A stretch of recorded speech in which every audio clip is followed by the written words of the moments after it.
He's fine. probably worth $500 million easy. I mean, Dude, ad easily. placement. I mean, dude, people like Sesame Street and shit like that pay her to let them come on there.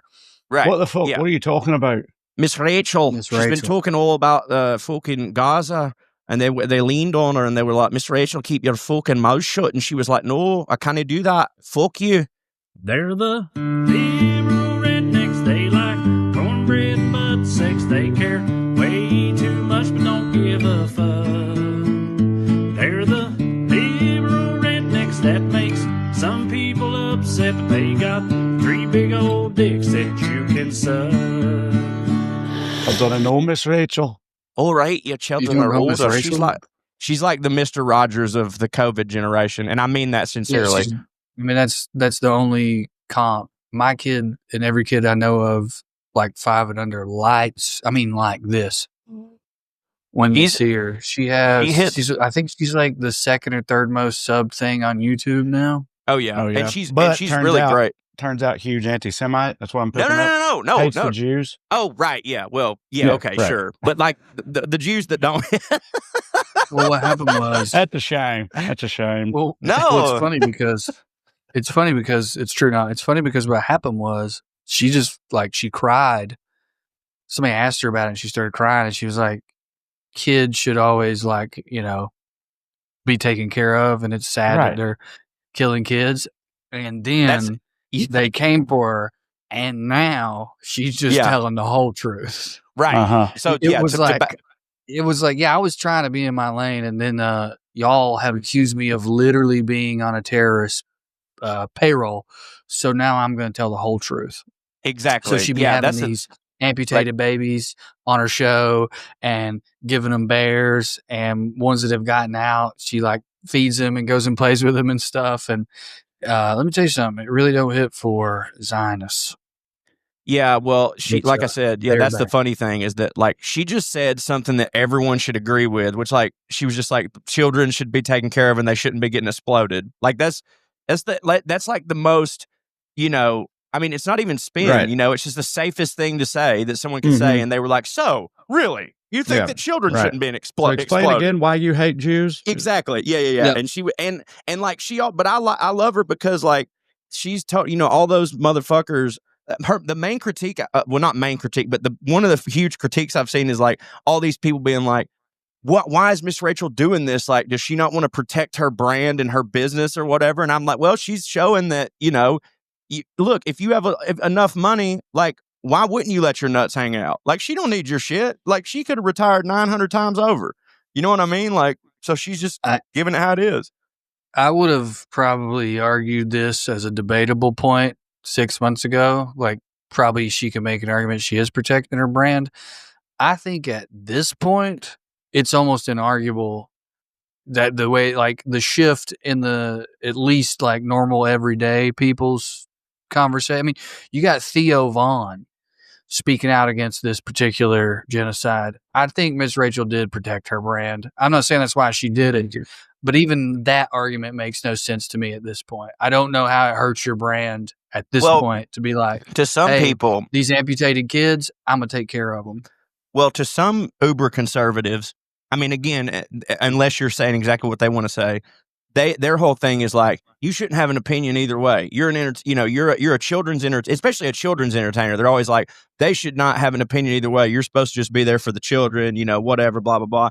But Miss Rachel is actually, she's not that fucking non-binary people and genocide are even close to the same thing, but she, ask my papa, whatever, but there was a couple years ago, she hired a non-binary person on there to play guitar and stuff, and they're awesome. And she came under a little heat for that at first, but then it's she was so untouchable that even the super right-wing Christians I know were we don't give a shit. We let our kids listen to them play guitar because they're so good. They're learning so much, we don't care. And Miss Rachel was just like, hey, what you gonna do, Yeah, I mean, she just gave someone a job. I mean, it was what should have been the reaction to the Bud Light thing. That's what I was about to say. Well, that's all Bud Light did, and that didn't. Right. Well, and also that this person, not that I would care if they did whatever. They don't I've seen and I know you have too. I've seen every Miss Rachel video that exists, and not one time has it come up. Like, it's Right, why just would that you're right. It's not like I know that you Kid didn't. Rock I know should you brought it didn't up, do this just like on the Bud Light purpose. thing. You probably didn't even mean to, but it may go. I'm assuming this person's pronouns are they, them, or whatever. I think, yeah. When you were getting into this just now, you said that this, like you said it's just this person, they them when they sit there then. That's as close You as put a Papa slash gets in the to middle. Right, your you just- promo. This, come over Yeah, here. this that yeah. Hey. Well, what's funny is you didn't really call them that. The sentence was, "I'm sure that this person." You just Yes, put it a was. slash there. It was, Yeah. yeah. I'm sure that this person, I was just trying to enunciate, and for the one time it got a redneck in trouble when they enunciated. But yeah, like, it's not like it's There's that's two true. times. That's true. That's true.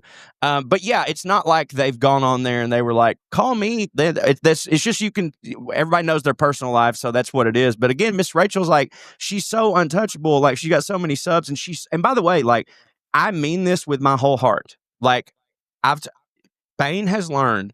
We teach him stuff. We do our parenting thing, but like, we can't be on 24/7.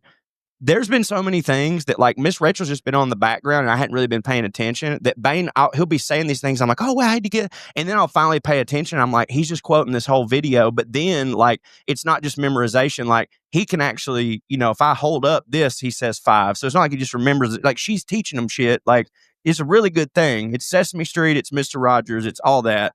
And, she, I guess she hates Jews. I don't know. Mm-hmm. What about Bluey? Does Bluey hate the Lord, Jews? Bluey. Oh, Does Bluey hate the Jews as well? That don't ring no bells for you, Trey. I really thought she was 'cause she's real hot, too. ubiquitous.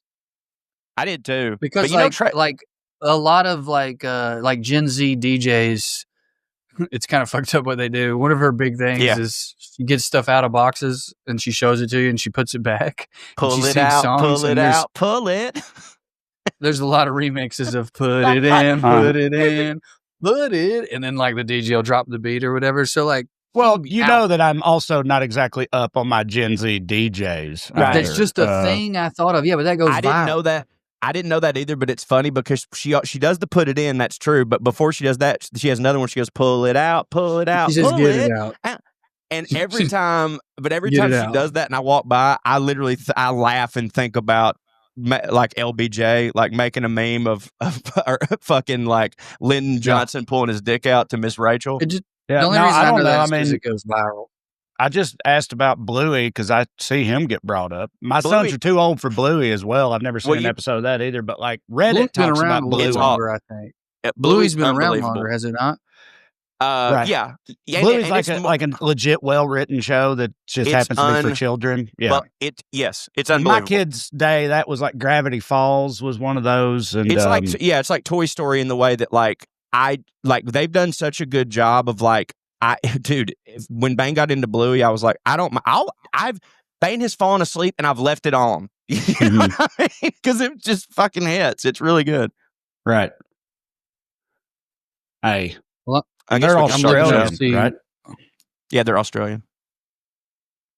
Australian dogs. Actually, Australia is in uproar over cartoon character Bluey calling to free Palestine. No. It might. Someone may have done it. This is a fucking as a headline, joke dog. about Miss Rachel, like that's an Onion style thing as a takeoff what Miss Rachel is doing, or that's literally true. Because I mean, either one of those is funny, but one of them is It's definitely literally funnier. When I asked true, him- but I think the uproar comes from someone, like, what am I trying to say? Stealing the IP to do it. Right. When I Right, asked yeah, if he okay, supported yeah. genocide, Bluey said, "No, No.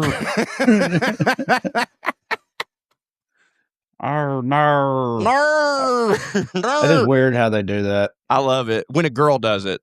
When Yeah. an Australian girl goes, well, okay, that sounds weird. That I'm like, I love it when Australian girls say no. Just That's tell a bad me thing. no. Yeah. Yeah, that's. My favorite kind of female no to hear. But they'll ask. There's a trend now of like Australian girls trying to say no, and it just so happens that a lot of them are really hot because they're from Australia, and they'll be like, "No," and I'm like, I don't want to. I want to hear it when I say, "Do you want Taco Bell?" No, I don't want to hear it then either. I want to hear it that's when. bad. Damn. Yeah. When does it hit for a woman Is to say my no, dick Corey? small? Never. No. Yeah, okay. No. Oh, man. That reminds me. I've found a new guilty pleasure recently that Okay. ain't going to hit for y'all. Australian talk made me think of it because I've now moved on to the Australian version of it. First of all, I'm not going to say it's on a par with Miss Rachel, but I'm pretty sure that this is like, I think it's currently literally the biggest reality show that exists, I think. So it's not like I'm giving out a hidden gem here or nothing, but it's just very Bachelor? much Love on the no, spectrum?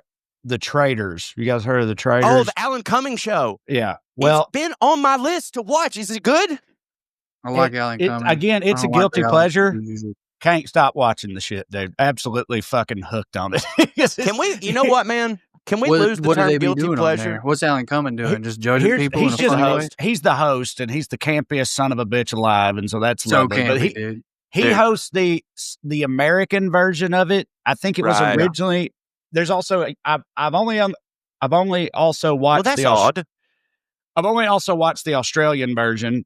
I think the original, as is often the case, is the UK. UK, yeah. They got New Zealand, they got Canada. Before it's all said and It's done, on Peacock, right? I'm probably going to watch every one of them. Yes, but like, here's what happened.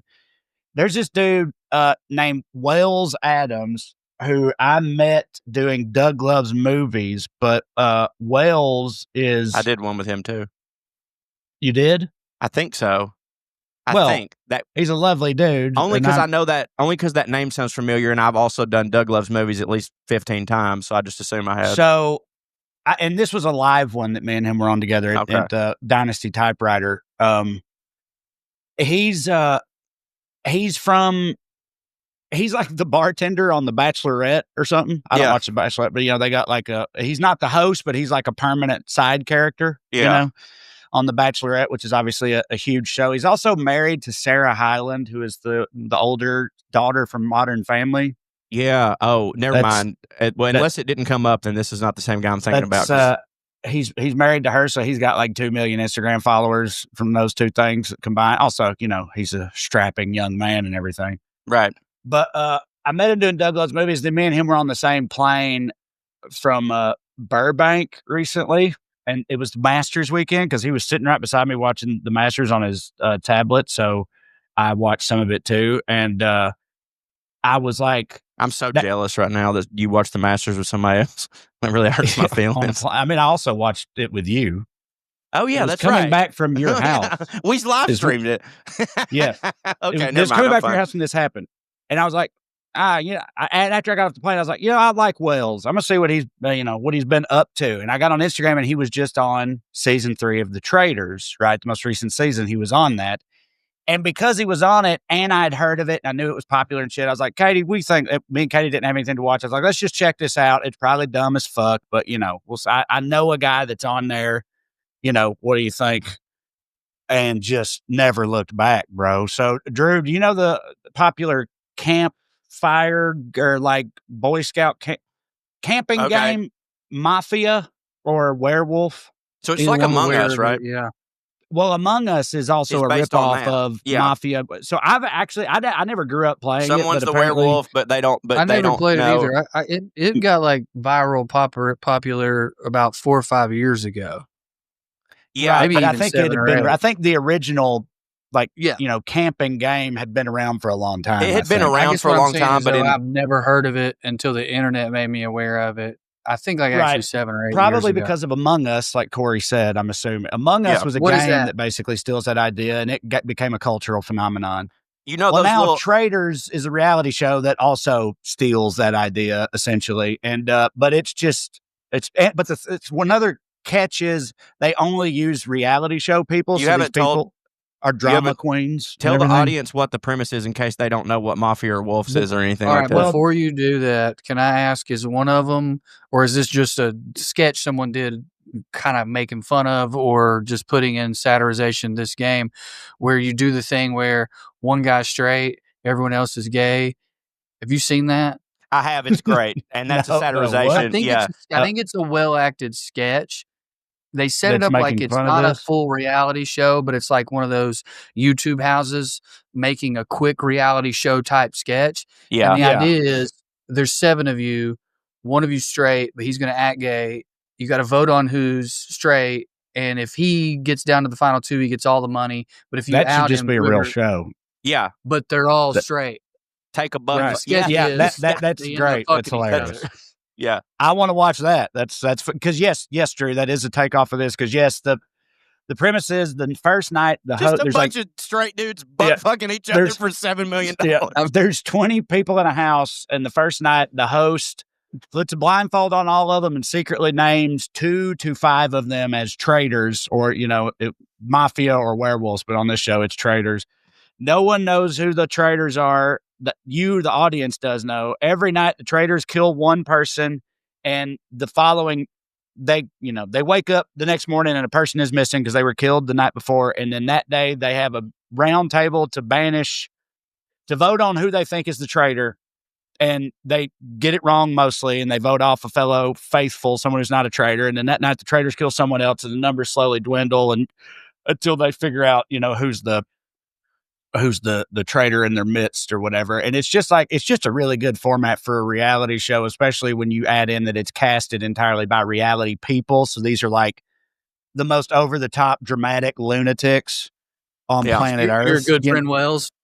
Yeah. Well, no. And he definitely, if you watch season 3, you'll understand why I'm totally comfortable saying what I just said. He kind of also says that on the first episode. He's like, I'm not like the rest of these people. He says something sort of like that. And Yeah, because he hits. They're mostly like I wasn't trying housewives. to call you. It was just so funny that you started the story with I was like, man, I like Wells. Let me see what he's up to, and then it circled back. Yeah, to, just the these are craziest the lunatics most on earth. I know. Well, insane again, lunatics. if you've seen season 3, it wouldn't seem that odd me saying that, because you would That's know. not an insult if you're in the entertainment business, though. You know what I Right. mean? But It anyway, is. I just People just don't care. Right. I just can't stop watching it, and it's like I've never been other than my cakes, obviously the Your Bake cakes. Off, which well, I no, always you got into Survivor, bro. You got into Survivor. Don't front. but Survivor was the very first one, and I was hooked on it from the beginning, and then I fell out of it and revisited it years later. That's a little Okay, different, so- I think. You don't think I that's different? don't, but I don't. No, here's Why? the thing, though. But but hold on. Follow me here. Dre's This face is what I'm turned red. This is the That first made him mad. new So man, non-food related reality show that I've literally ever picked up. Survivor does when I feel was like a too many teenager. qualifications. you don't understand. It You does don't And feel understand like what I'm 20 trying to years say. later, this one. You don't understand what I'm trying to say. What I'm trying to say is I'm trying to get you to stop feeling. You're talking like a person who's scared and guilty, and I'm saying here's what I want to say. Is that in the year 2025, Buddy, we gotta, it's trash. listen to Corey. me. Listen If to me. you watch it and tell me it's not trash. It doesn't matter. It doesn't matter. It does, though. No, it doesn't. No, it doesn't. It doesn't matter if it's trash. There's nothing wrong with the term guilty pleasure. I know what you're No, trying no. to do. You're trying to advocate for the abolishing of the term Abolishing guilty it. pleasure. That's in the year stupid. 2025, No, we got to let it go. because- No, There's no no such thing anymore. No, and There's I'll no tell such you thing. why. Whatever you I'll want to tell you do, why. baby, in this We still world, need to more. free your mind. Drew's right. Do it. I'll tell you why. I agree with. I've been listening to Sabrina Carter and Dua Lipa and shit later, and it don't bother me at all. Right? Where But this Dua Lipa show, gets the titties out all- this show hits for me. it's a genre. Guilty And pleasure is so- a genre. Is what you're saying. Yes, that's what Right. I'm saying. But I just So- think we should call it trash TV. This show and hits it's for me, okay and The Last of Us hits for me too. But they are very different. Of and It's it's course. very you to be like, we got to get rid of guilty pleasure. Like, No, I'm saying. and you I know, know. what? I'm you just of saying all we should people, feel- you of all people, you had the best Chick-fil-A bit back when that was a relevant thing to have a bit about, Thank where you were like, it is so much. Don't take the guilt away. People are like, oh, Right. don't you feel bad eating that? It's so much better because I'm not supposed to do it. That's so if true. so you have to call it a guilty pleasure. But a lot has for changed it since to then. have that effect, dude. Like gambling is a guilty pleasure. If you don't That's feel true. a little bit bad about spending your child's future college money on what you're doing, it don't hit. That's why rich people gamble so much more money, because it don't hit if they don't feel like they're actually That's what Norm guilty and said. losing something. That's what Norm said. Sin has to Yeah. exist. It Norm- has to. Yeah, Norm said with gambling, it has to hurt a little bit. Like it has to hurt if you lose. But no, I agree with you. You're 100% right. I guess the thing, Sin like- rules, and if you get rid of the Sin- sins, it don't rule no more. sin does rule. I guess what I'm reacting to is myself. I used to judge my mom and my sister for the television that they watch so much. I would judge anybody that watched any type of reality TV. I would judge them so much. I was like, why aren't you watching Modern Times and The Kid and The Great Dictator, you fucking plebes? You know what I mean? And then I was just like, you know what, man? And then I saw some trash shit that I liked, and I was like, you're not, wrestling's the same thing. What are you fucking talking? What are you even doing? Like, how is the Kardashians and wrestling different, except for the Kardashians are worse people somehow than wrestlers, which is amazing. But like, I was like, I don't want anyone to ever feel bad for anything that brings them joy, ever. If it brings you joy in this fucked up world, you shouldn't feel no guilt. That's all I'm saying. But Drew's you right. Should feel some guilt sometimes, and also it makes the joy hit harder, I think. Yeah. Well, that's gross. I don't want to say that. I do want to say this because I don't think we've talked about this particular one on here before. One of my whales in comedy was with Comedy Central. One of the things we tried to write. What? You cut out in the middle of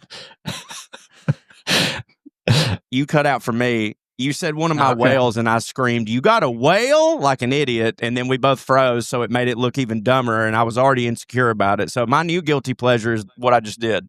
Yeah. I don't feel guilty about it, but that hit for me to see your face go from like fun, and then you unfroze to like, oh no, I bombed. We tried to write a sketch. I don't think it was my idea, but I tried to write it on Catfish Jesus, and the idea being, you know, Republican Jesus has abs, is white, is blonde, seems to hate immigrants and Palestinians and love guns. Yeah. And that wasn't your idea. That was almost a Comedy Central sketch. Yes, yeah. I'm saying I don't know if it was, I don't know if among the three of us. I just remember I was trying to write it. Oh yeah. It was your idea for sure. Okay, and I started watching 90 Day Fiancé in an attempt to make that the satirical vehicle through which we explore this concept. The idea being that someone tried to 90 Day Fiancé Jesus being the Republican kid like Jesus, and then the Nebuchadnezzar socialist shows up. Yeah, because we tried to do it that way because was already so dated. Catfish was already so dated of a reference by the time we were trying to do this, and 90 Day Fiancé was new and was that new hotness, and there was a way to try to do it that way instead. So we all watched it because Catfish. I started watching it. Jesus is hilarious. I started watching it at the same time for the same reason, and I'm pretty sure I know what you're going to say. I could not figure out the sketch, which has always bothered me. But you turned in a draft, didn't you? But it was fine. But it was one of the most compelling things I've ever watched. The stakes are so clear. Someone's going to come here. And for 90 days, they're going to live in America, and I'm going to decide in that 90 days if I want to marry them. And often the reason it's such a question is it's like we met online or we met on vacation, and I don't know if they're just doing this to scam me out of a green card or if they also really love me. And you have such a wide range of obvious, like there's like that chick does not want to fuck you, dog. She's clearly trying to get a green card over here on this end, guy without no neck. And then over here on the other end, you've got this Asian gal, I think, did it for the green card, but also I think wants a husband. Like she wants the whole package. She's not going to leave you. She wants to come here and be a wife to a dude with money, and then you got like the white lady on with the guy she met on vacation. Anyway, such compelling drama. The families wanting to be happy for their sister, but also being like, this dude is lying to you. Right. That stopped me forever from shit talking reality television outside of it's very exploitive. Like, but all TV is. Oh, dude, as long as people are aware of what they're doing, which by the way, let's talk about Nathan Fielder next. As long as people are aware of what they're doing, as long as they signed up for it and it ain't kids. Right. It's just hard for me to shit talk anymore. It was so compelling. I've never seen anything. I'm with you, man. The one that it was for me was, both Trey, you've been on the show, and Drew, you were in New York. One of my really, really best friends in comedy, Nagin Farsad, who hosts Fake the Nation podcast. She does a separate podcast where she like does TV show reviews, right? And I've been like a regular co-host or whatever on that thing, and she sent me a message one time. She's like, "Hey, I'm doing a TV show review," and I'd done it before with her with like Severance, and all this stuff. So I was thinking it would be something in that regard. And I was like, "Yeah, I'm in." She goes, "Well, it's the Golden Bachelor." I was like, "Oh," and she goes, "I need someone for episodes 7 and 8. Are you in?" And I was like, "Yeah," which means I have to watch the whole thing. Like if I was just doing episodes 1 through 3, like I could have just watched that. But I was like, I had to catch up on the whole season, And she's like, "I know it's fucking stupid." And I was like, "Hey, I love you. I'll do it." And I watched that shit. And just like Drew said, and now the reason I didn't feel bad for these people with the Golden Bachelor, all of them had money. Like they had their own money and shit. So I was like, "Hey, whatever happens, like y'all just did this because you wanted to do this. Like you weren't like a poor person that was looking for a payday, or maybe they secretly were." Dude, The absolute. There was a period of time there in the 2000s where reality TV was just fully unhinged. Like you remember Joe Millionaire or whatever? Where they had The Bachelor, but then at the very end they were like, "And here's what you didn't know, ladies. He's poor. He don't hit." He don't hit. How do you feel now, you gold digging whore? $100 if we break his heart for being poor on national TV. Right. Here's a bag of money that's yours if you just tell the world right now you're shallow. Exactly. Yeah. Anyway, Golden Bachelor. Golden Bachelor. It was fun, like because it was like. But it was kind of gut wrenching because there were more losers than winners. There were 2 winners and then like 8 sad ladies. Absolutely. Who's But like it was more had a dead husband and then got rejected on TV. Without question, when you look back at it, it's almost worse than when it happens to 20-year-olds because like these people are like it. But that was why last chance. But that was why it was so compelling. I think that was a tagline. But the reason it was so compelling is because their reasons for like liking this person versus not liking this person wasn't like, well, his abs are like what it was like, their moral philosophy on this was like, oh, they've read Marcus Aurelius or whatever the fuck. It was just more mature shit, shit I can relate to, and like it was, and the guy that was the Golden Bachelor, like his wife had passed away, and that's sad as fuck, but that made him like he was immediately a baby face. Like they didn't have to turn him for me. Like he's immediately a baby face. You know what I mean? And then you got all these fucking bitches conspiring against each other, like turning heel and shit, and like. It was great. Like when I seen he really liked this lady, and he was like, it's coming down to these 2. And then this one bitch did some conniving stuff, that the audience is supposed to know, but maybe he's not supposed to know, but like he got keyed in on it. So when he fucking like didn't give her the rose and shit, it was like, oh, it was like, fuck, it was so good, man. It was awesome. Yeah. Right. See, yeah. Shit does hit. But the problem is you can't get, okay. Again, guilty pleasure is dude. It's okay. Well, then why? Okay, well, just okay. I'm just hitting. Okay, I'm just hitting. Right. Okay. What's your guilty pleasures? Me? Jimmy Buffett. But you don't feel guilty at all. About See, that's the other thing too. It's like this is not new. Like, no, I'm fucking with you. I was doing a bit. I've brought up guilty pleasures before. I think it's making Trey mad. 8 years ago. And Corey then was like, I don't have any guilty pleasures because everything that hits for me, I don't feel guilty about. It just hits. Well, I don't. Like, he's been saying this for a decade. So, like, and then he's been group chatting the slurs for the last 8 years. So it goes one of 2 ways in that scenario. The group chat's got to be a guilty pleasure. The group chat for every man and probably most women has to be a guilty pleasure. I'm doing a bit about it right now, actually. That's like, you shouldn't say these words, unless you're in the group chat with your boys or in the shower rapping or whatever the fuck, And if one of y'all have done that, I'm sorry if I stole it from you. But like, I would feel tremendous guilt if any of my group chats leak. You're right. That is a safe space for us to be the worst people ever. You know what? You don't have to feel any guilt whatsoever for transition. This should be your guilty pleasure. Yeah. You don't good at it. Speaking of, I'm just saying, Corey said you shouldn't feel guilt for anything. My lenses from 2004 to 2008. I might disagree with that, but I certainly agree that no one should feel any guilt whatsoever for enjoying nutritious meals from Factor, this week's sponsor. That's right. Guilt-free, nutritious, and convenient Eating with Factor. Y'all know I've been a fan for a while. I've told you that. It's because it's true. I'm busy during the daytime. I like to cook. It's not about skipping cooking. Cooking is like my number one hobby, in fact, but I'm still something of a busy man, and you can't cook every meal, and I don't want to eat trash in those other times. So I needed something that is good for you, but also quick. And I thought, I don't know where I'm going to find that until Factor found us by sponsoring this show, and I've been a devotee ever since. So make this your best season yet with nutritious 2-minute meals from Factor. Eating well has never been this easy. Just heat it up and enjoy, giving you more time to do what you want to do. You can get outside instead of prepping and cooking indoors all day. Factor meals arrive fresh and ready to eat, perfect for any active lifestyle. With 45 weekly menu options, you can pick gourmet meals that fit your own personal goals. They've got Calorie Smart, Protein Plus, Keto, and more.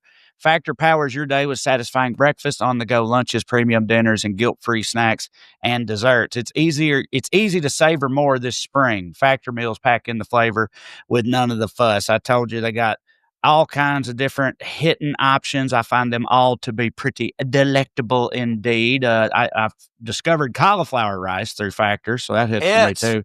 Yeah, it does hit. I was like, that cauliflower ain't rice, but it turns out it can be if you got some mad scientists in the kitchen like they got over there at Factor. But either way, I'm a big fan, and you will be too. So get started at factormeals.com/wellread50 off and use the code WellRed50 off to get 50% off plus free shipping on your first box. That's code WellRed50 off, WellRed50 off at factormeals.com/WellRed50 off for 50% off plus free shipping. And we thank them for sponsoring this episode of the podcast. Absolutely. And by the way, attention renters, all of you who rent a home, which is, I'd say, more now than a lot of times. If you haven't heard of Built, BILT, you're about to thank us. Because you can earn your favorite airline miles and hotel points through Built just by paying your rent. Okay? It's like you're always, we've all got the this card for the donut shop and this card for the burger place or whatever. But like, why not earn points on the thing that is statistically your biggest expense every month, and that is rent? You should be taking advantage of Built because you can rack up points on groceries, travel, nearly everything. So why not? It's like the one time that like you can make rent work for you, and summer's around the corner. You want to take a getaway, go ahead and start earning them points on Built, and there's no cost to join. And just by paying rent, you unlock flexible points that can be transferred to your favorite hotels, airlines, and also, and this is a super hitting one, a future rent payment, right? And again, it's free to join. So just by paying your rent, you can earn points to get a free fucking month of rent. I can't say the curse word, I'll bleep it, but still, your next Lyft ride, all this stuff. You earn one of the industry's most valuable points on rent every single month, no matter where you live, no matter who your landlord is, because we know they can go either way. Your rent now works for you. It's got neighborhood benefits like extra points on dining out, complimentary post-workout shakes, free mats, towels at your favorite fitness studios, and unique experiences that only Built members can access. So start paying rent through Built and take advantage of your neighborhood benefits by going to joinbuilt.com/wellread. That's joinbilt.com/wellread. Make sure to use our URL so they know that we sent you. Joinbuilt.com/wellread. Sign up for Built today. Do it. Make your rent work for you. All right. And we're back. Wish me luck. I'm going to an allergist later today to find out what I'm allergic to. I'm assuming the answer will be being awake, / being alive, Hope, destiny. the earth, living, the atmosphere, reality. I don't know if they can test for those, but that's what I'm expecting my results to be. But anyway, yeah. Actually, what I'm really expecting is that I'm going to go and they're going to be like, oh, we're not going to test you today. No. I mean, I know I'm not. It's that like, I just think I'm going to go and they'll be like, oh, no, today's a consultation. Yeah. That's going to happen. Right. I hate all that shit. On Norm Macdonald's very last comedy special, which, was posthumous. Right. And he did it in lockdown in his house, just in front of a computer screen like this, because he knew he was going to die. Only one that could do that in their head. Obviously a little different, but my favorite bit from his very last special that was on there was about like doctors about like going to the doctor, you know, for like an ankle thing. And he's like, yeah, I think it's this. It's like, okay, well, can you fix that? He's like, no, you gotta go to this other guy. You gotta go to this ankle guy or whatever. And it's like, oh, okay, well, I'll just go to him. It's like, no, you gotta come in here first, and I gotta say that you can go to the ankle guy. I gotta refer you to the ankle guy, and then you go. It's just all these like unnecessary, stupid fucking steps. It's so dumb. But I will say, I only called him like less than 2 weeks ago to make this appointment, and that I was stunned. I was fully expecting them to say, can you come in October 4th? Because that also usually is what happens. Yeah. Oh, yeah. So I'll take it, and we'll see how it goes. I went to Alabama to pick up my aunt who had fallen and screwed her jaw up. She was there watching my niece's kids. Hall of Fame sentence. Hold up. Hall of Fame sentence. Sure. I went to Alabama to pick my aunt up who had messed her jaw up. Amazing. Gypsy Speedboat, print that shit. Fallen and I thought you said jaw. Broke it. So it was her jaw? Jaw, yeah. I didn't know. And I thought she was out of work now, which is why she didn't have a car, and you had to go to pick her up because she fell and didn't have a job. And well, if she messed her job up, it's like that's the new euphemism for failed a drug test. She messed that job up. Y'all know how she broke her jaw. She had to give surgery. It was like a bad situation. She was there watching my cousin Tasha's kids. Cousin Tasha was in France, right? Anyway. Relating back to your story, her son-in-law, the one whose kids she was watching, is a hospitalist at UAB Medical. He is one of the like top 5 guys in the hospital. He personally called the doctor she was going to go to up here in Knoxville for her follow-up on the surgery. And they were like, we can't see her if we didn't do the surgery. We can only see her in October for the PT, physical therapy related to it. But that follow-up visit, and he's like, she doesn't live here. And also, this happened at my hospital. I'm okaying it. And the lady was like, we can't do it. And he goes, respectfully, this is illegal. And she was still like,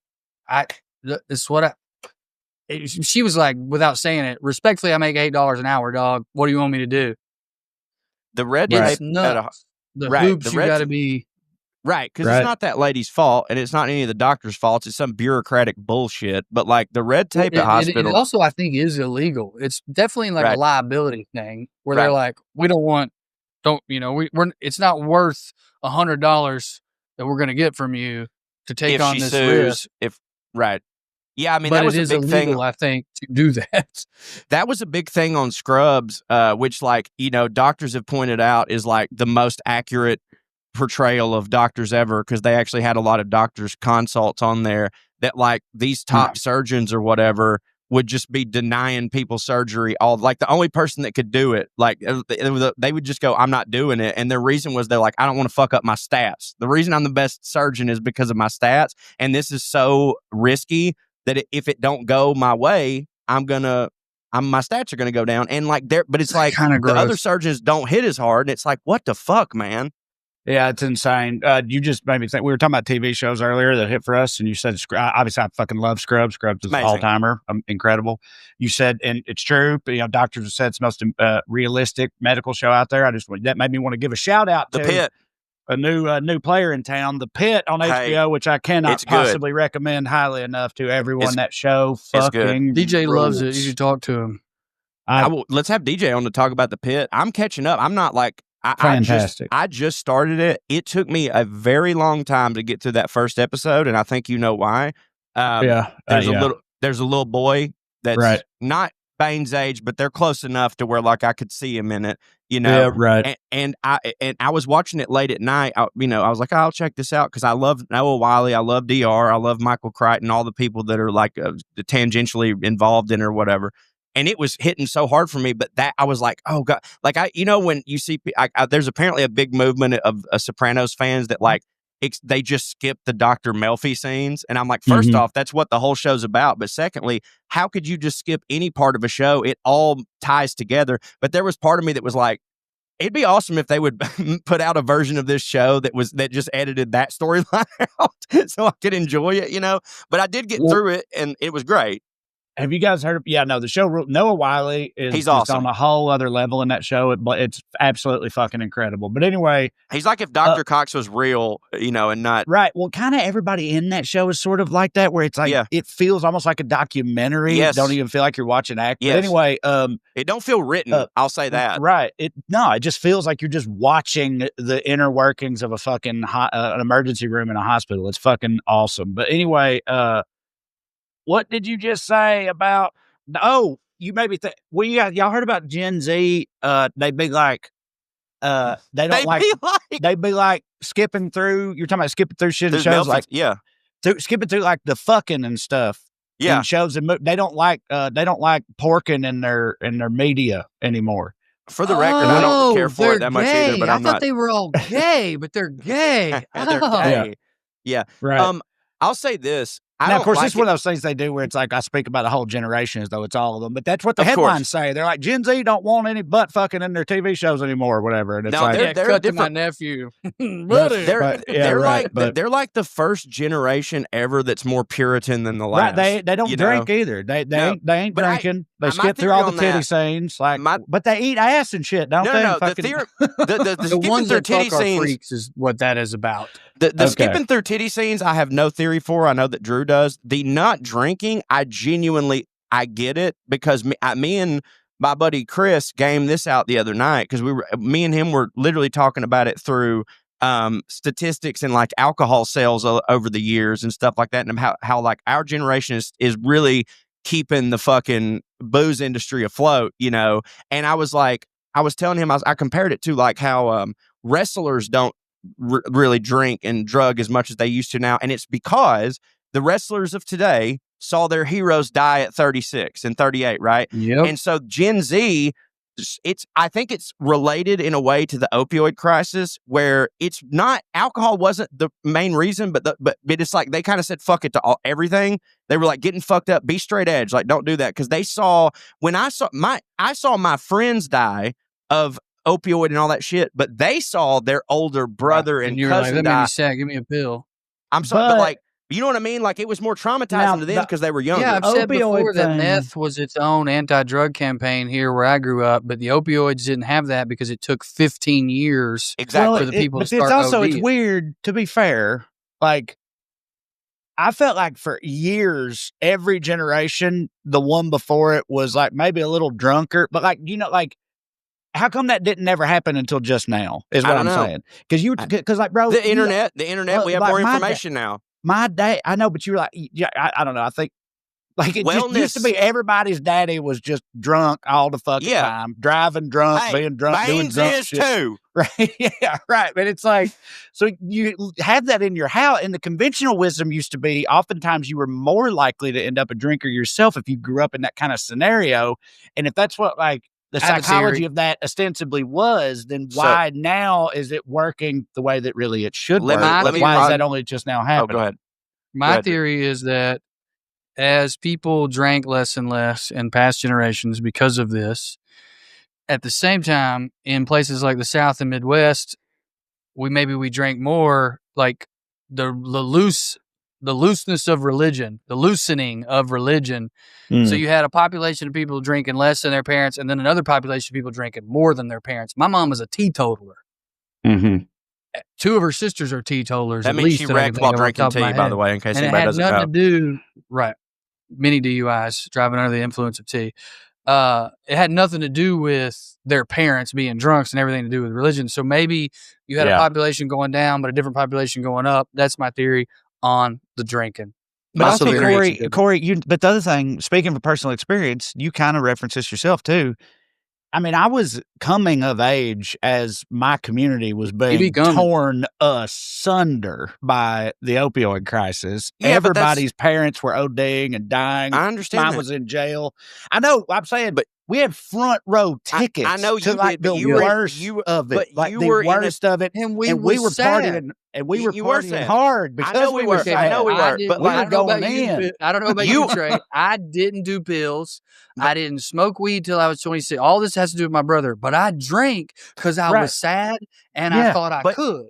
Like again, it was Yeah, like right. that Right. won't do anything a but ruin a difference. marriage or two. I'm okay Right. with that. But Sure. the thing Yeah. to me though, there's a difference in like we were already coming of age during that point. We were coming. We were coming We so can't hard. say that enough. Like we Mhm. were already coming of not. age, and so like we were at a different age. Like again, these kids, like we were learning about the statistics in real time. These kids had it the whole time. You know what I mean? Like these kids had it the whole time, and like this is a part of my theory is like it's a little wrapped up in this about like the shift in behavior influenced by television, right? So just like okay, wellness has really taken off and therapy has really taken, and by the way, both of those are good things, but I heard this psychologist one time talking about like how our generation, specifically the younger millennials or whatever, or the ones right there in the middle, are like we're the first group of dads to get better. You know what I mean? Like we're better dads and we're more loving dads.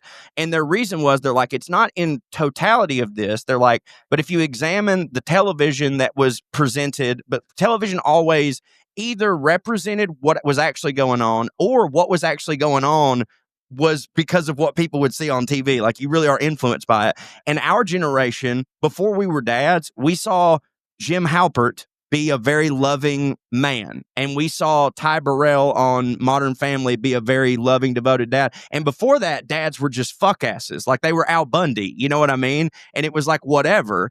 And so also you saw in TV shows more characters being open about their mental health and all this stuff. And like that does influence things. Like culture influences art and art influences culture. And so I think with the destigmatization of reaching out for mental health and wellness, eventually people get to the point where they go, oh, it's drinking's the thing that has fucked everything up. And so it's marginally less. You know what I mean? They still be getting fucked up, but it's marginally less. Yeah. I don't know. Maybe it's a little Thank bit of you for that. everything, as Dawes said. Yeah. Well, I'll be Yeah. honest. I don't. Yeah. Some of that first stuff about all the shit they saw growing up, I don't really buy that. I'm not really on board with that. You grew up But some of the rest where of the opioid crisis started. Like you were literally right there in the middle of it, right? What I'm saying Right. is it took you. So because yes, it is kind of a thing where it's like these little pussies don't know shit about fucking. Fair. That's what. No. But that's what I'm saying. That's what I'm saying. That's what I'm saying. Like we the ones that went through it. Exactly Right, right, boy. But it grew. It grew like this. Like you know what I it's the mean? Like opposite. it took a long time because they're not. They didn't. A lot of people process trauma by getting fucked up, but a lot of these kids are not processing any sort of trauma. It was just a fucking what's it called? When somebody is when you do some shit and you fuck your shit up and then everybody else learns from it. What's that phrase? You're a catharsis. No, you're a bad example. A warning, a something cautionary warning. tale. A cautionary tale. There you go. A cautionary tale. Yeah. Drew, what was you gonna say? You raised your hand. You know, I'm not sure. Well, I feel like I was just going to preach. I think that this is a fun conversation. It's one worth having, but I also definitely think it's one of those things that it's going to be 15 or 20 years before we have enough information and then we've been able to synthesize it enough to actually have, well, of course, the whole answer. I think it definitely has something to do with this. I think it definitely has something to do with access to information with it. I think Corey brought up. I think scrolling on the phone a lot. I think for one, well, also this is related to the alcohol. They're not going out. They're doing it all on the phone, and they're well. That's probably part of it, but also like dance clubs, raves have never been bigger, but like regular, just normal dance clubs never had a harder time than right now. And restaurants and bars and stuff. They're just not. You're saying because they're socially stunted, Drew? Because I think like they're socially stunted because they're living through their phone, and then I also think they are poorer, so that's going to have some dampening effect. I think the social stunt is related to the sex stuff too. I think they're not banging as much because they're socially stunted, but they can't afford to have a kid. They're scared. I think it's even more like prevalent there. I think social stuntedness is even more of a reason that they don't be banging. Yeah, but like they're like, okay, we are children. Like, let's acknowledge that. Like our generation and millennials, look at our movies, look at what we do with our time. We play video games with our kids, which is fine. But I mean, like, there is a certain amount of like, we kept our, far be it from me. I go to raves. Far be it from me to judge. We are, as a generation, holding on to aspects of youth. They're doing it times 50. Right. That's interesting. They don't learn to drive. I literally couldn't wait to get my license. Dude, yeah, obsessed with. I spent to cruise. I don't even know how many hours I spent on the '89 Nissan pickup that my papa got for me before I turned 16. I went to multiple junkyards to find a set of rims that I could fucking polish by hand until they were shiny. The chrome was shiny on stuff. I put in a whole new system in it. I tinted all the windows myself. Same. I spent hours in that garage fucking with that truck because it was my baby. Your first truck was an '89 too? '89 Nissan, yeah. I was an '89 GMC. '89 Nissans, Nissan didn't even bother putting a model on those. Right. It wasn't '89 Nissan. It's just '89 Nissan. You know what's funny? I was thinking about the other day how put a name on it. They used to go, I got me a 59 Chevy. They would just say a 59 Chevy. They wouldn't say the model. It was just like, if you just had a Chevy. I'm about to say back then they probably just had the one. And it was also, it was just like. Nissan only had one truck. Also, it's just like if you just had a Chevy in 59, you hit. It didn't matter. I had a 59 Chevy. My first truck was a '89 Chevy, and it didn't have power steering in it, but I didn't know. It didn't. Mine didn't either. It didn't. But I didn't know that. I wasn't. So I just learned to drive on that shit. Yeah. And then when I got in a car that did have power steering, I was like, ah. Right. Bro, mine didn't. Mine was a stick, a manual Cherokee. Transmission with no power steering. It was fucking. No, dude, it was like I couldn't. active process driving that, and I'm sure that was very deliberate by my papa. And it hits for me that he did that. Yeah, quit being a queer. Do this. No, I've loved that fucking. Well, truck. I was thinking about this earlier about what Drew was hinting at is sort of like an Arrested Development thing, right? Dude, I'm probably. Yeah, I'm all with Drew on what he was saying. I agree. All the phone shit and all that stuff, I think, is definitely a massive part of this. I whole do, thing. but at the same time, I don't want to sit here and act like a generation drinking less and not having as promiscuous sex is a bad. I know it's funny that we be like, hey, you goddamn pussies, get out there and fucking drink. But also I do feel I talked to a lot of Gen. I don't know. I'm sure y'all have got this where do y'all have this where we're doing shows individually now where we have our so we're not together and can speak on it, but I've had a lot of younger people come to my shows because their mom or their dad was a fan of mine or whatever. You know what I mean? We always had that, but it's starting to happen a lot more because God and their last wish. Yes. Yeah. Oh, a lot of death. But next year is the 10-year anniversary of the Liberal Redneck Manifesto, right? Mm-hmm. So there's a lot of these kids who were 8 when we started touring. I mean, obviously we didn't stand up longer, but they were 8 when we started touring. Their parents fucked with us, and now they're 18 and 19 or whatever coming to the shows because they're like, I'm a mom fucking. I know that you picked 18 because that's the first year they can come to a show, but it's just look, man, there's a lot of people legal. I'm just saying, a lot of people out there legal. It's what's really funny about me and numbers is stupid. I was looking at I think I pointed this out in the group chat, but I can't remember. I was looking at the NFL draft this year. And I was I told my sister, I text her, there's only one person this year in the NFL draft that was born before Shrek. And she immediately texted me back and she goes, I love so much that you could have used 9/11, but you chose Shrek. And I go, holy fuck, I'm such a child that when I hear 2001, my brain goes, that's when Shrek came out. I didn't even know it was the same year. It was, yeah, I'm of course. gonna offer what do you mean 9/11? The day the Blueprint by Jay-Z came out? What a day. I always think about drinking age with that. And, I guess ironically, way, they don't drink where it's I'm saying that drinking, there are kids that were, kids that were in middle born school after 9/11 have been able to drink now for 5 years, for 4 years, 4 years. Yeah. But anyways, my point is, I talk to younger people. Used to it was all older people, but now the younger people are starting to come to my shows, and I find them to be the most I don't know if self-aware, kind of. They're self-aware. They're very mindful. They're very, I don't know. I can't explain it. I don't know, man. I don't think it's all a bad thing. And like, I don't either. I'm not shit talking them. I think it's no. I know. Interesting to me because to me, But it's like, to I'll me, it push was always back. like a human nature, They've like only 18 to 23, like college age. It's like, that's what you do. Is you get fucked up and pork and stuff. We always, and it's like, but we always, I just kind of hate it for them that they're missing out on all that. Because it sure was a good time. That's all I'm saying. I'm going to push back a little. I mean, I do think it's good, obviously, if people are drinking less in general. It's healthier, less alcoholism, less pain, less violence in the world. And less unwanted pregnancies is good too. But not making those, like, if either stunted growth or a fear-based outlook is what is sort of is what's pushing that. That's not good. There's going to be a flip side of that coin.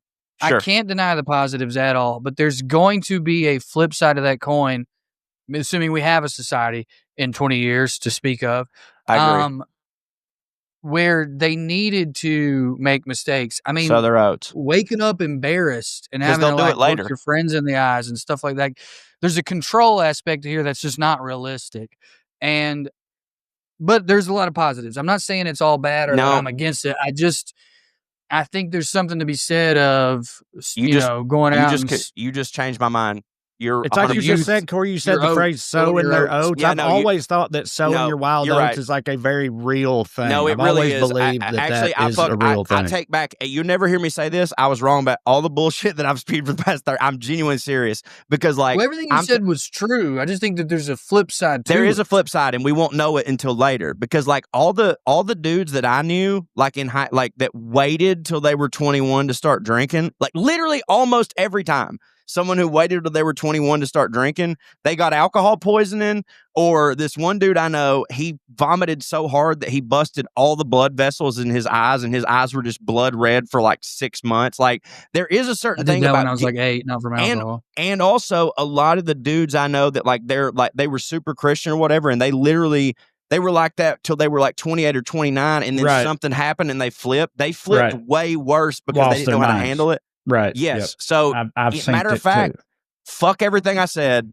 But don't die or nothing. You know what it is? It's like we had no moderation, and they have exclusively that. Like they're not doing anything. It's like there needs to be a space in between. Like shaming. They're using shame a lot. Like with the sex stuff, they're using like a lot of like they use consent, which is a very important thing in conversation. But they use that as some sort of shaming thing. Very new word. Burning Man is a perfect example. Obviously, I went once. I've wanted to go again, but I can't because of the kid. But like one big thing there is like a lot of young people being like, "There's naked people, and you could never be naked in front of someone without their consent." And I'm like, okay. If you go to a strip club, would you say that? Like, this is a place people get like. There's a lot of shame.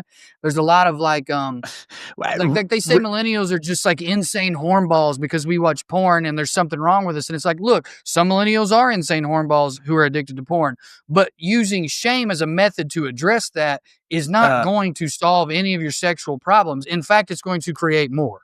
I can't believe I haven't asked you specifically this, Drew, and I'm so glad you just reminded me of it because we're about to get out of here soon. This is a little bit of a digression, but it's adjacent. But I'm totally with you. Burning Man, Bonnaroo, anywhere like that. If I see naked people, I expect it. Like, I'd be disappointed if I didn't. It's like, it's part of it. I would never be a like... recession indicator. I would never be like, this motherfucker, who does he think he is? Saw a dude at Bonnaroo once with his midsection, like his pelvis painted up like an elephant's head, and his dangling dick was its trunk, classic uncircumcised wiener was elephant trunk. Yeah, right. Great time, hilarious. But where you at on like I texted y'all this, but like I turned a corner in a trendy part of Seattle, Washington a couple weeks ago and kicked a homeless man in the face. Bumped into a fully naked man who was not homeless or a drug addict or mentally ill. He was a young lad out of that last part you don't know. I do know. You could tell by looking at him. He was with his buddy. He had a crossbody bag flung over his shoulder. They were strolling down the street like me and you on our way to a fucking hot dog stand. Okay, the other guy's right, but I'm mentally ill. Whatever. He's naked. Drew, what do you think about that? Look, because people don't Because I want was that. the one I bumped, and you be naked because Donnie was with me and he saw me bumping into this guy. I was like, what the fuck was that? I How was long did it take Donnie to express what he wanted to say in that he was tore situation? up. Yeah, 3 blocks. 3 blocks Yeah. later. The first time he was stuttering for legit reasons and not because of whatever happened to him. This was about 9 Nothing p.m. happened to by the Donnie, way. guys. That was a joke. Okay. Right. How I feel about that, I mean, Oh, this George isn't a very Wendt funny just died. answer. Go ahead. What? George Wendt died. What'd you say? I saw it on my phone. I'm R.I.P. sorry. Go Don't ahead. hit. R.I.P. George Damn, that Wendt. sucks. dude. Jason Sudeikis' uncle, I believe. Uncle, yeah. Shout out Jason Sudeikis. Hitters begat. Wasn't he the gay friend in Outside Providence? Yes. Yes. He's so fucking good in Outside Providence. And He's that great. scene where he's back at the poker table and they don't address it till the end of the scene Yes. is one of my favorites. It's great. Is it By the the way, Fairley Brothers? It's Fairley Brothers, and I'd literally never heard of that movie, and you were like, we were talking about Fairley one night. Weinstein made him change the ending, and so they refused to. I think maybe they have their didn't names direct on it.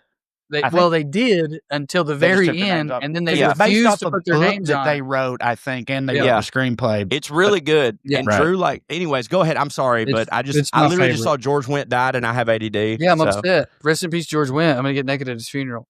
My honest thought on that, it's not very funny, but my genuine take, I guess, is people don't want you to do that, and enough people don't want you to do that for reasons that even if I don't like, so there's a certain part of me that's like, the human body's a fucking human body. Right. Like, it's kind of weird that with the way we all look has become such a strange thing. Right. But enough people don't want that it is a rule and you got to follow it because they're going to feel like it's, and by the way, for that guy, it was sexual. And that's another thing that bothers me because we live in a society that has made that taboo. That dude was getting something sexual out of that. So it is pretty fucked up to do it in that scenario. Now, if you had seen him, like down by the water somewhere around a bush, like he just is, I'll be like, yeah, you can't do that, but he's not trying. You know what I'm saying? Like, if we go down to the river and we hike away from just like the main entry point and Andy takes her top off, she shouldn't do that. Well, if somebody first off, came upon her, but if she did that, it's not like she's not trying to get something out of it. Whereas, that guy was trying to get something out of it. So I think that he shouldn't have done that, but I do think we should reevaluate. But let me say this, go back to guilty pleasures and my stance on sin. Our relationship to sex in this country is so fucked up. Gen Z, all of us, every generation has super fucked up relationship to sex in this country. Mm-hmm. If I could push a button and make it healthier, I would. It's a clip. But we would lose some fun. We would lose some because you want I was raised very religious. A lot of what I think is fun is what I'm not supposed to do because of. So if you took that out of me, if you took the guilt and the shame and all the stuff that was put into me at a little age, I'd be healthier. Fucking wouldn't be as fun. I'd have to have a connection or something gross. Yeah. Yeah. Right. No, I hear you. Okay. But no, you hitting. That's pretty much I think the rule should be your dick shouldn't be out if you're within, I don't know, 0.2 miles of someone that's accredited by the Better Business Bureau. You know what I mean? A taco stand, that's fine. Have your dick out. We can go that right into your local congressman. Everybody, let them know that's the new plan. We call it the Corey Forster Act of 2025. Corey Forster Dicks Out Act of 2025. Yep. Oh, let's get some letters written. Get it done. Listen, let's wrap it up, boys. Thank you guys for watching. Fucking, where am I going to be? I think next up is New York City in the middle of June, and then at the end of June, wine country, touring like a fancy lad in June, and then after that, even fanciest place of all, Tulsa, Oklahoma, baby. So anyway, a whole bunch of places coming up. San Diego's after that, and then all over the place. In the near future, TreyCrowder.com coming. See me watch Trash Daddy. There's a LinkedIn on Trey Crowder too, so that'll do it. Go ahead, Drew. I'm gonna announce a few shows soon, but I ain't got anything on the DS. Watch Miss Rachel, Free Palestine, listen to Gravy Baby. There you go. Hey, June 26th, I'll be in Fort Worth, Texas at the Big Laugh Comedy Club in the they have a separate room and I'm in it. It's a really funny name, but I can't think of it right now. But either way, June 26th, I'll be in Fort Worth, Texas. I can't wait to be there. Big Laugh Comedy Club. And then I'm going to be at Rooster T. Feathers in Sunnyvale, California. All these tickets are available at CoreyRyanForrester.com. Also, check out WeLoveCorey.com. I'm in the middle of a series that is the literal only thing I've ever done in my life that has only received positive comments, and that is that I am reading you to sleep by reading The Adventures of Tom Sawyer by Mark Twain in my whispery Southern dulcet tones. We're on currently chapter 9 and 10. That was the latest episode released. We'll be starting chapter 11 next week. I will eventually be releasing this as a full bore podcast, but for right now, if you want everything that's already been done, go to WeLoveCorey.com, including by park rants, bonus episodes of all sorts of dumb shit that I do, and streaming clips and all that shit. So other than that, come see us. And also, if I may, thank you all for listening to the WellRed Show. We love to stick around longer, but we got to go. Tune in next week if you got nothing to do. Thank you. God bless you. Good night and ski. Fart. But damn it, you were always first.